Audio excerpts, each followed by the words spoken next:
By request, Kick-Ass Facts, spicy food. Pew, pew, pew, pew! Certain compounds in spicy foods using capsaicin activate sensory neurons called polymodal nociceptors on your tongue. These are activated by compounds and they send a signal to your brain which causes you to feel the heat in your mouth. This process is the same as the activation of pain in other areas of your body. Wasabi, mustard, and horseradish contain a different chemical than capsaicin. They target different receptors, so they're tricking your brain in slightly different ways. The first time I had wasabi, I thought it was guacamole. Someone gave me a California roll. I never had one before. I didn't know. And I love guacamole, so I took, this was like 20 years ago. I could still feel it in my nose.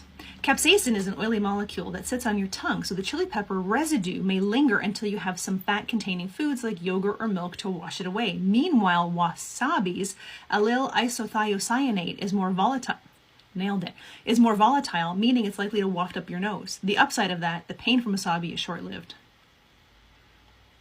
The part of the chili plant that is just below the stem produces the ribs and the seeds. Some of these parts are more than 16 times hotter than the rest of the pepper. If you start from the bottom and eat your way up, it's just going to get spicier as you go.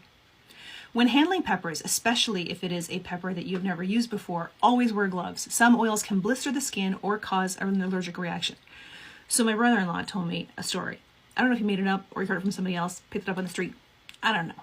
He told me a story. He and his friends, apparently, were handling really spicy peppers and they didn't have gloves on. And then one of his friends, because I think they were doing outdoorsy shit at the time, one of his friends went to pee and he didn't wash his hands. So